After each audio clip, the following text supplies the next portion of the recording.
ये व्यर्थ के बकवाद करने वाले लोगों से मत मिलो, व्यर्थ के बकवाद करने वाले लोगों की तरफ मत देखो, ये क्या कह रहे हैं, क्या बोल रहे हैं। और तुम भी व्यर्थ का बकवाद मत करो। अपने समय को कीमती मान करके निरंतर प्रिया प्रीतम का नाम जप करो, उनके गुण लीला गाओ, उनकी सेवा में रहो। कभी प्रपंच की बातें, कभी प्रतिष्ठा का चिंतन, कभी नाना प्रकार के मान सम्मान का चिंतन, ये घुसने न पावे हृदय में। बहुत सावधान रहना चाहिए साधक को। ऐसी बातें देखो मत, ऐसी बातें सुनो मत जिससे तुम्हारा हृदय उद्विग्न होकर प्रभु का चिंतन छोड़ दे। बंद करो अभी। अन्य लोगों के संग का त्याग कर दो, जो भगवत विमुख वार्ता करते हैं, संत निंदा करते हैं, दूसरों की निंदा करते हैं। कुछ हाथ नहीं लगता, ये लोग दुर्गति को प्राप्त होने वाले हैं। भक्तन निंदा अति बुरी भूल करे जिन कोय, किए सुकृत बहु जन्म के छिन में दारे को। पर निंदा के किए ते नहीं आवत नहीं कछुआन, मूर्ख पर्वत पाप को ले चल अपने साथ। तो अलम कश्याप संगत्या, ऐसा संग मत करो जिनके पास बैठने से भक्त निंदा, जन निंदा, भगवत निंदा हो। ऐसे से दूर रहो, अलम बंद कर दो ऐसे लोगों का संग। रात दिन हम श्यामा श्याम का नाम जप करेंगे, श्यामा श्याम के लीला गुण गाएंगे, श्यामा श्याम के ही धाम का शोभा का चिंतन करेंगे। जब तुम अपना जीवन श्यामा श्याम के चरणों में न्यौछावर कर दोगे तो पूरा भार श्यामा श्याम ले लेंगे और तुम्हारे हृदय में मस्ती आ जाएगी। जो ऐसा निश्चयी होता है, दृढ़ निश्चयी, उसके अंदर दृढ़ विश्वास, तो उसके हर समय भगवान की स्फूर्ति होती रहती है। भारी प्रतिकूलता में भी भगवान का सानिध्य अनुभव होता है। वो अनुकूलता में तो भगवान के दुलार को देखता है, लेकिन प्रतिकूलता में भगवान की विशेष कृपा को देखता है। ये संयोग, ये वियोग, संसार की ये द्वंद्वमयी वृत्तियां भक्तों के हृदय में नहीं चुभती। आए की हुज्जत नहीं, गए की तलाश नहीं, क्योंकि नित्य संयोग भगवत स्मृति के प्रभाव से प्रभु का रहता है। शोक, विषाद बहुत ध्यान देने योग्य विषय है। तभी लोगों को ऐसा लगता है कि ऐसा कैसे हो सकता है। भक्त के चरित्रों को जब सुनते तो लगता है ऐसा कैसे हो सकता है, ऐसी परिस्थिति में भी ऐसा कैसे हो सकता है। क्योंकि तुम मानसिक बुद्धि से युक्त हो और वो भागवतिक स्थिति से युक्त है, इसलिए तुम उसको पार पा ही नहीं सकते। जब तुम अपना जीवन श्यामा श्याम के चरणों में समर्पित कर देते हो हृदय से, फिर उनकी कृपा से सब विघ्न दूर हो जाते, एक अपार मस्ती रहती है। नहीं तो शोक, विषाद, दुख, क्लेश, कष्ट, संताप, भय, उद्वेग, ये सदैव सताते रहते हैं। इसी से डिप्रेशन होता है। बार बार नकारात्मक चिंतन, शोक, विषाद, दुख, चिंता, क्लेश, संताप, भय, उद्वेग, यही पूरे मानसिक स्तर को नष्ट कर देते हैं। उत्साहहीन जीवन हो जाता है। जब तुम श्यामा श्याम को समर्पित हो जाते हो तो ये सब प्रवेश भी नहीं करते, एक अपार मस्ती बनी रहती है। अब क्या होगा? श्यामा श्याम जो करेंगे वही होगा। श्यामा श्याम पता नहीं कैसा करे, नहीं, वो सदैव मंगल भवन है, वो जो करते महामंगल होता है। यह निश्चय उपासक के हृदय में आ जाना चाहिए। इसलिए अपना सारा मन, सारी बुद्धि, सारा जीवन, प्रत्येक श्वास प्रभु को अर्पण कर दो, फिर देखो तुम निहाल हो जाओगे। दुख, शोक, विषाद, क्लेश, कष्ट, संताप, भय, उद्वेग, ये उसी को व्यापते हैं जिसने अपने जीवन को प्रभु के चरणों में अर्पित नहीं किया। इसलिए तुम अपना सारा मन, सारी बुद्धि, सारा जीवन, प्रत्येक श्वास केवल प्रभु को अर्पित कर दो, फिर देख लेना श्वास कैसे अर्पित की जाती है, राधा राधा राधा। बुद्धि कैसे अर्पित की जाती है, एकमात्र निश्चय भगवत सुख ही सुख है। ये जागतिक सुख सुख नहीं, ये दुख है, ये ऐसा दलदल है जिससे आज तक कोई नहीं निकल पाया। सारा मन, हम मन से केवल प्रभु का मनन करें, बार बार मन को संसार से हटा के नाम में, रूप में, लीला में, धाम में लगाएं। बहुत प्रसन्नता हो जाती है उस उपासक के हृदय में जो अपना मन बुद्धि प्रभु के चरणों में अर्पित कर देता है। भगवान ने तो इसको बहुत उत्तम स्थिति बताया है कि मेरे से कभी वो अलग हो ही नहीं सकता यदि मन बुद्धि अर्पित कर दिया। मय्येव मन आधत्स्व मयि बुद्धिम निवेशय, तो निवशस्य मय्येव अत ऊर्ध्वं न संशया, बिल्कुल संशय नहीं, वो मेरे में ही निवास करेगा जिसने मन और बुद्धि अपनी मेरे में अर्पित कर दी। बहुत प्रसन्नता रहेगी उस उपासक के जीवन में जो अपने आप को मन बुद्धि सहित प्रभु के चरणों में समर्पित कर दिया है। भगवान का आश्रय लेने वाले की पहचान है हर परिस्थिति में प्रसन्न रहना। देखो आप भगवद आश्रित हो कि नहीं, देखो अनुकूल परिस्थिति में तो सब प्रसन्न रहना, लेकिन प्रतिकूल परिस्थिति में प्रसन्न रहना ये भगवान के भक्तों का लक्षण है। हर परिस्थिति में प्रसन्न रहना ये भगवान के भक्तों का लक्षण है। आनंदगन भगवान का आश्रय मिलते ही आनंद छा जाता है हृदय में। उनके पास आनंद का अभाव होता ही नहीं है। जैसे सूर्य का प्रकाश उदय होते ही सूर्य का प्रकाश संपूर्ण अंधकार को नष्ट कर देता है, ऐसे ही भगवान का संपूर्ण आश्रय लेते ही सब दुख चिंता शोक नष्ट हो जाते, आनंद ही आनंद। तुम भगवान के मंगलमय रूप को नहीं जानते हो, पर उनके मंगलमय भाव को, विधान को मानना शुरू कर दो। जो भी होता है मंगलमय होता है।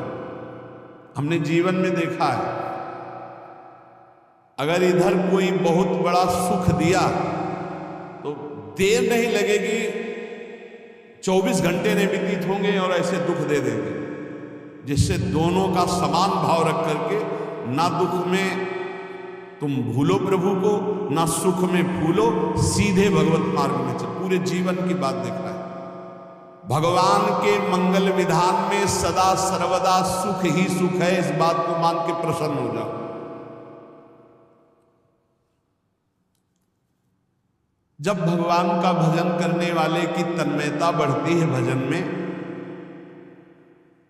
तो द्वेषी जन अपने आप तैयार हो जाते हैं। भक्त कभी किसी से द्वेष नहीं करता, अपने आप वो द्रोह करने लगते हैं। तो नरसिंह मेहता जी से बहुत गांव के कई लोग थे जो जलते थे, ऐसे जलते थे कि अब क्या करें, कैसे मिटा दे नरसिंह मेहता जी। अब उपाय तो मिल नहीं रहा था। तो एक दिन संतों की मंडली आई और उन्होंने कहा कि हम रास्ते में कोई चोर आदि धन ना ले ले, इसलिए यहां से किसी की हुंडी चलती है क्या द्वारिका में? पहले ऐसा था। बोले हाँ हमारे यहाँ बहुत बड़े सेठ हैं नरसिंह मेहता जी, पर आप कहोगे वो मना कर देंगे। कई बार कहोगे, अगर वो स्वीकार कर ले तो वहां। और उनका लक्ष्य था कि नरसिंह मेहता जी के तो खाने की भी सुविधा नहीं थी, हुंडी कहाँ की बात आई। उनका था कि जब वो ना कहेंगे तो संत जन नाराज हो जाएंगे, अगर हाँ कह दिया तो वहां हुंडी चुकेगी नहीं, तो संत जन अपने आप इनको शाप दे देंगे, अपराध बन जाएगा, ये नष्ट हो जाएगा। संतों को भेजा नरसिंह मेहता जी ने, सबकी दंडवत की, चरण पखाड़े। तो उनका ये इतना रुपया है, द्वारिका में साधु सेवा हम करेंगे, वहां तुम्हारी हुंडी चलती है, तो आप अरे उनका कहाँ बोल रहे हो, यहाँ खाने की भी व्यवस्था। बोले हमें सब पहले से बता दिया गया कि आप मना करोगे, बार बार मना मत करो, हमें पता है। तो उन्होंने ठाकुर जी की तरफ देखा, बोले क्या लीला है प्रभु, संतों से हम क्या कहें, ये ले रुपये। उस समय स्वर्ण की मोहरें चलती, बेच के बाजार से खूब उन संतों को पवाया, उन्हीं संतों की सेवा की। और उनका अपने सेठ का नाम तो बताओ जहां हमें जाके हुंडी मिलेगी। सेठ सावल शाह सेठ। संत जन गए वहां, पूछा कि नरसिंह मेहता जी का जिन सेठ से परिचय, उनका नाम सावल शाह सेठ, उनकी गद्दी कहाँ है? तो जो कुछ भक्त थे वो द्वारिकाधीश की तरफ संकेत करते कि वही हैं। बोले नहीं नहीं, वो सेठ है, उनकी गद्दी चलती है। पूरी बाजार में कहीं कोई। अब संत जन एकांत में होकर के बहुत विचलित हुए, क्या हमारे साथ धोखा हुआ? नरसिंह मेहता जैसा संत क्या धोखेबाज हो सकता है? देखो, संशय तो बहुत विचित्र होता है। बड़े बड़ों को संशय हो जाता है। जब भगवती सती जी को संशय हो गया, राम जी को हे खग हे मृग हे मधुकर श्रेणी ऐसा पूछते हुए कि सच्चिदानंद कैसे हो सकते, तो किसी को हो सकता है, क्योंकि वो बुद्धि की अधिष्ठात्री देवी है। जो ही उनके मन में ऐसा आया कि क्या हमारे साथ धोखा हो रहा है, इतने में ही देखा जय हो सावल शाह सेठ की। वो सावल शाह सेठ तो देखा बढ़िया मुनीम जी उनके साथ, सेठ बस्ता लिए हुए मुनीम जी, सरकार इधर से चलो। तो उनका सावल शाह सेठ आपका नाम है? संतों ने कहा। बोले हाँ। बोले नरसिंह जी? हाँ। बोले आपकी हुंडी आ गई है। हुंडी एक कागज में लिखा कि ये हमारे सेठ जी को दे देना। वैसे लोग मुझे माखन चोर कहते, कोई कुछ कहता, लेकिन आपने सेठ बना दिया। जब आपने सेठ बना ही दिया तो आप कभी परवाह मत करना था। और ये सेवक आपकी सेवा में सदैव तत्पर है। भगवान ने ऐसा, जो भगवत आश्रित है, एक बार ये चलता रहता है। जो संत जन होते हैं उनके विरोधी अपने आप बन जाते हैं, किसी से कोई मतलब नहीं, अपने आप विरोधी बन जाते हैं। कबीरदास जी का पूरी काशी में यश था। भजन करने वाले महापुरुषों का यश बढ़ता है जब, तो जो भजनहीन होते हैं उनके हृदय में जलन पैदा हो जाती है और वो उनको विविध प्रकार से फंसाना चाहते हैं, उनको कष्ट देना चाहते हैं। तो कबीरदास जी के यश को भूमिल करने के लिए कुछ ब्राह्मणों ने एक रचना रची। मुड़ मुड़ा के कबीरदास जी के शिष्य बन करके पूरी काशी के सब आश्रमों में निमंत्रण दिया है। कल भंडारा है, संत सेवा है, सबने स्वीकार किया। कबीरदास जी अपनी दिनचर्या करके निकले तो संत मंडली आने लगी। बोले कै बजे सेवा है? साधु सेवा। बोले कौन सी साधु सेवा? बोले कल आपके शिष्यजन निमंत्रण दे के आए, पूरी काशी के सब संत आ रहे। कबीरदास जी ने कहा यार, तो एक की भी व्यवस्था नहीं, पूरी काशी के संत आ रहे। अच्छा, समझ में आ रहा है, लीला बिहारी तुम लीला करना चाहते हो। गए अपना निकल गए गंगा किनारे, एक झाऊ के नीचे बैठकर अपना भजन ध्यान में मगन है। 11-12 बजे तो उन्होंने देखा संतों की मंडली काशी तो बहुत। कबीरदास जी ने देखा कि आश्रम के, तो बोले पता नहीं क्या होगा, चलो चलते हैं। ऐसे गमछा के वस्त्र करके ऐसे डालकर मुंह ढक करके, वहां बड़ी बड़ी पंगत लगी थी। कबीरदास जी सबको पाओ जी पाओ। कबीरदास जी के रूप में स्वयं भगवान पाओ। कबीरदास जी ने कहा अच्छा, जब स्वामी परस रहे तो हम भी बैठ के पा लें। तो जब उसी पंगत में बैठ गए अपना कपड़ा ढक करके, और जब मोहरे की दक्षिणा दे रहे थे सब लोग कि वाह कबीरदास जी ने आज तो साधु से सबको। जब कबीरदास जी के सामने आए तो ऐसे मुंह ढके, बोले देखो जो मेरा होता है उसे मुंह छुपाना नहीं पड़ता, मुंह ढकला नहीं पड़ता। लो दक्षिणा, तुम भी दक्षिणा लो। कबीरदास जी को कबीरदास जी दक्षिणा दे रहे, वो कबीरदास जी है भगवान, और ये पाले वाले कबीरदास जी है भगवान के जन। कभी भगवान अपने अरे जमाने जोर लगा ले, कितना जोर लगाएगा, भक्त और भगवान का झंडा कभी न झुकने पाएगा। बिल्कुल चिंता, शोक, भय, उद्वेग रहित जीवन भगवद आश्रित। तुम भगवान के मंगल विधान में सदा सर्वदा प्रसन्न रहो। अब ये विचार कर लो कि भगवान जो करेंगे तुम्हारा मंगल करेंगे। अब थोड़ा ऐसा बीच में लगता है कि अमंगल हो रहा है क्या, लेकिन पक्का समझो बहुत बड़ा मंगल उनका विधान होता है। बहुत ही उत्तम मंगल होता है भगवान के शरणागत का। भगवान हमारे विचारों वाले नहीं है, हमारे विचार प्राकृतिक है, भगवान के विचार चिदानंदमय है। वो अपने विचार से हमारा मंगल करते हो, हम अपने विचार से मंगल चाहते हैं। भगवान के विचार से मंगल ही हमारा होगा, इसलिए कभी हमको चिंता शोक भय नहीं करना चाहिए। भगवान की ओर से कभी तुम्हारे लिए ऐसा विधान नहीं होगा कि तुम दुखी हो जाओ, बस तुम्हारी सोच हो सकती है, उसका परिणाम बहुत मंगल होगा। जगत की ओर से निराश हो जाओ, किसी से आशा मत रखो, फिर आप देखो आपका जीवन कैसा आनंद में व्यतीत होता है। ये जो जगत की आशा है यही दुख प्रदान करती है। सच्ची जगत की आशा ही दुख प्रदान करती है। अगर जगत से कोई संबंध न रखा जाए और भगवत भाव में रहकर तो बहुत अच्छा जीवन चलेगा। अपने कर्तव्य का पालन करो, परिवार को भगवत स्वरूप मानकर पोषण करो, किसी से कोई संबंध मत रखो, कोई आशा मत रखो। यही अध्यात्म सिखाता है। अपने आप भगवत स्वरूप, सबका व्यवहार मंगलमय और आपका जीवन मंगलमय। अपने घर में ऐसे रहो जैसे किसी अतिथि के घर में रह जाता है। चलना है, यहां से जाना है। कौन रहता है अपने घर में अतिथि की भांति? भगवान का भक्त। जाना है यहां से, अपनी प्रिया प्रीतम के पास जाना। ये हमारा घर नहीं है, यहाँ तो हम समय व्यतीत कर रहे हैं, अपनी आयु व्यतीत कर रहे हैं भगवत आराधना करते हुए। हमें जाना है प्रिया प्रीतम के पास। वास्तविक घर भगवान का धाम है हमारा, वास्तविक घर वाले प्रभु हैं हमारे, जो नित्य सच्चिदानंद भगवान के चरणों में अपने चित्त को समर्पित करता रहता है। उसको ये अनुभव होने लगता है कि बड़ी कृपा है हमारे ऊपर, भगवान की बड़ी कृपा है हमारे ऊपर। सर्वसमर्थ परम सुहृद भगवान ऐसे भक्त के ऊपर हर समय वरद हस्त रखे रहते हैं।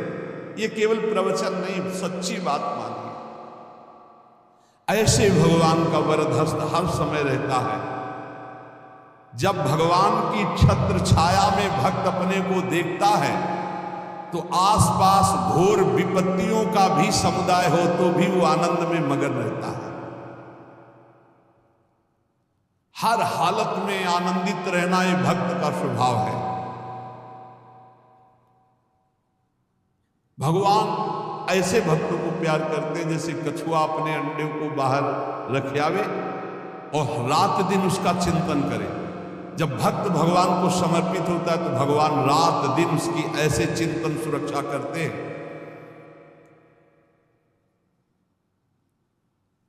अभय ये दैवी संपदा का पहला गुण है। ये भगवान के शरणागत पर जागृत हो जाता है, वो भयभीत नहीं होता, किसी भी उससे भयभीत नहीं होता। यही डर हरिवंश हित जिनो भ्रमय गुण सलील पर। इस डर से डरते रहना चाहिए कहीं गुण रूपी पानी में फिसल न जाए, नहीं तो गलती हो सकती है। साधक सावधान रहे। ये अभय दैवी संपदा का सबसे बड़ा गुण है। जो भयहारी भगवान की शरण में आ जाता है तो उसके अंदर ये अभय प्रकट हो जाता है। अगर कहीं तुम्हें एकांत में भय लग रहा है, एक आदमी तो एकांतिक में आए थे, वो कह रहे थे कि हमें हर समय भय लगा रहता कि कोई हमारे पीछे है, अंधेरा तो लगता कोई खड़ा है, मैं जीना मुश्किल हो गया, ऐसा भय। देखो ये मन कैसा है, भगवान से विमुख होने पर कैसे डरवाता है। वो कह रहे हर समय मुझे डर लगा रहता है, कोई सामने खड़ा है, कोई पीछे खड़ा है, ऐसा भय लगने लगता है। और जब भगवान की शरण में आ जाते हैं तो ये अभय स्थिति हृदय में जागृत हो जाती है। कोई भी भय आसपास आ ही नहीं सकता, यहां तक कि नरक का भी भय खत्म हो जाता है जो भगवान की शरण में है।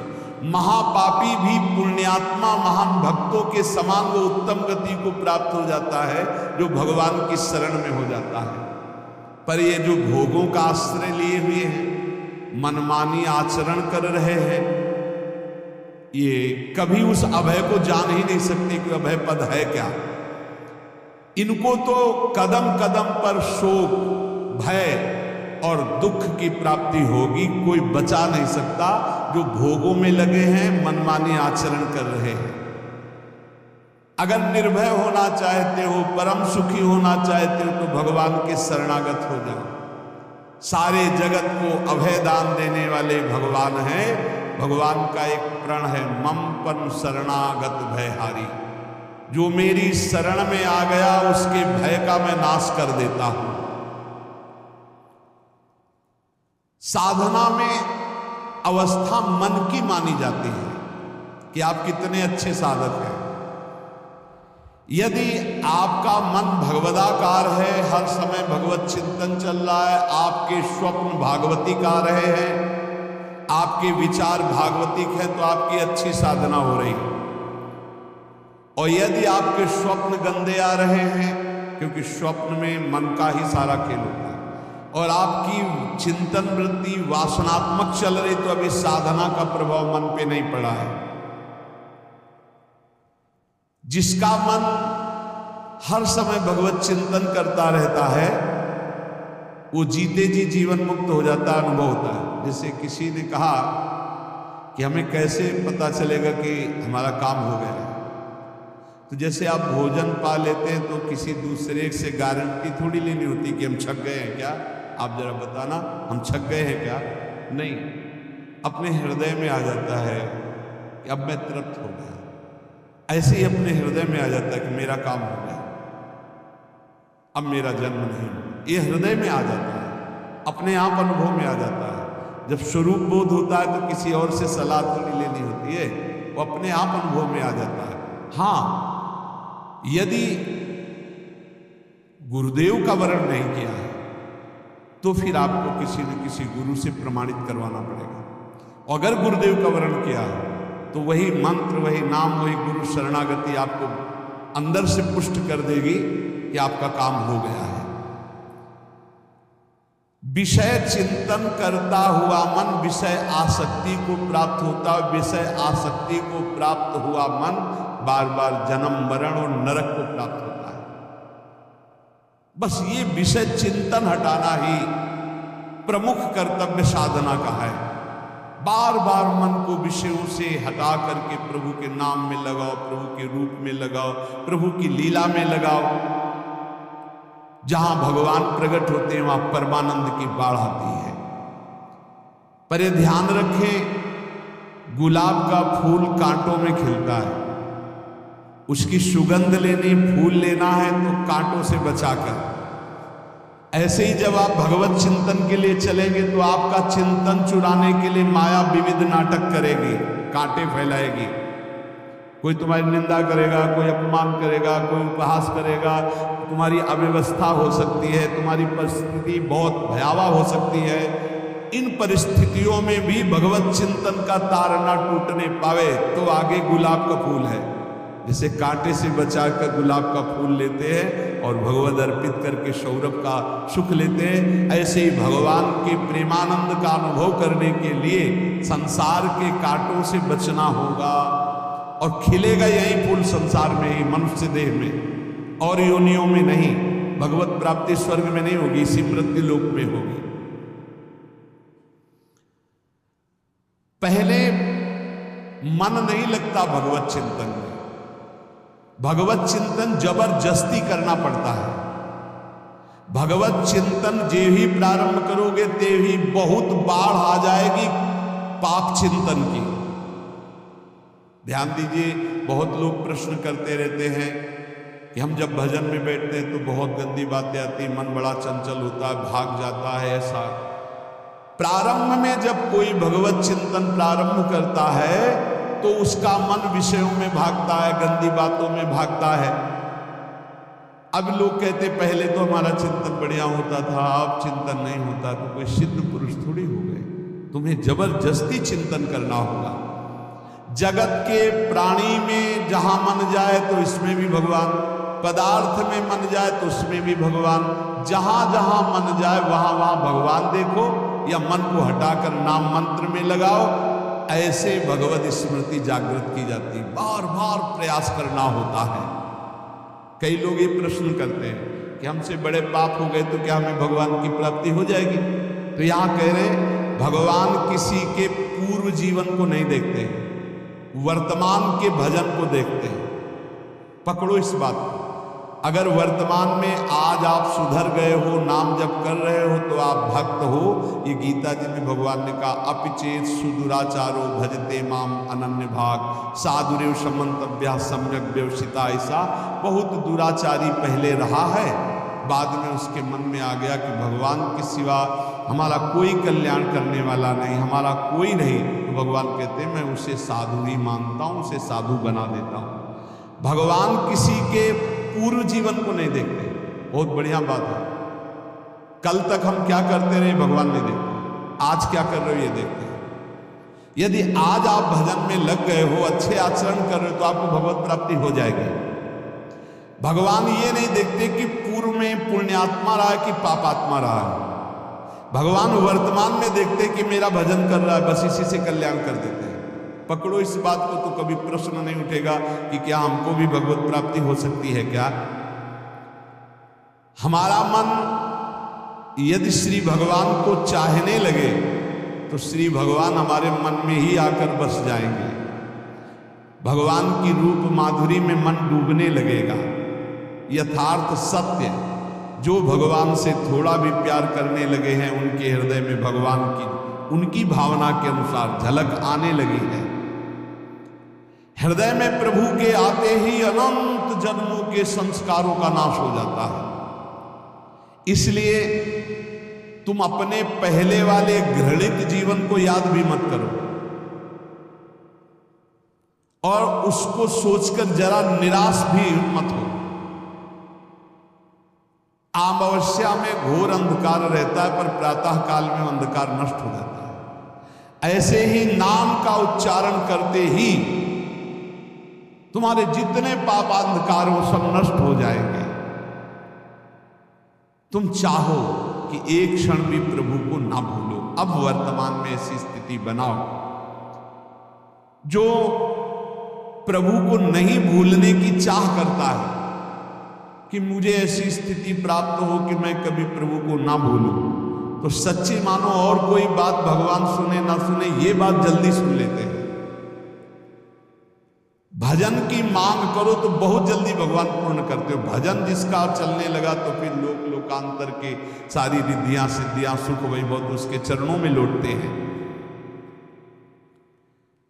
जब हम प्रभु से प्रभु का स्मरण न मांगकर भोग मांगते हैं, तभी हमारा भजन रुक जाता है, भजन नहीं चल पाता। यदि हम प्रभु से केवल भजन मांगे तो विश्वास करो ब्याज में सब हो जाएगा। मूल भजन तो आपका बचेगा ही, ब्याज में लोक लोकांतर के भोग आपके चरणों में लुटते घूमेंगे। आप भजन करके तो देखो। अरे घिघियाने की जरूरत नहीं, किसी से मांगने की जरूरत नहीं, भजन करके देखो, सब ठीक हो जाएगा, सब अपने आप बन जाएगा। हम बहुत बड़ी भूल कर देते हैं कि थोड़ा भजन करके प्रभु से कुछ सांसारिक वस्तुएं, स्थितियां, परिस्थितियां बदलने की मांग कर लेते हैं, जिससे भजन छूट जाता है। प्रभु की स्मृति इतनी महान है कि जिन्होंने बैर भाव से प्रभु का स्मरण किया, उनको भगवान की प्राप्ति हो गई। जैसे कंस आदि भगवान से बैर ही तो रखते थे, लेकिन भगवान की स्मृति रहती थी। स्मृति ने उनको भगवत प्राप्ति करा दी।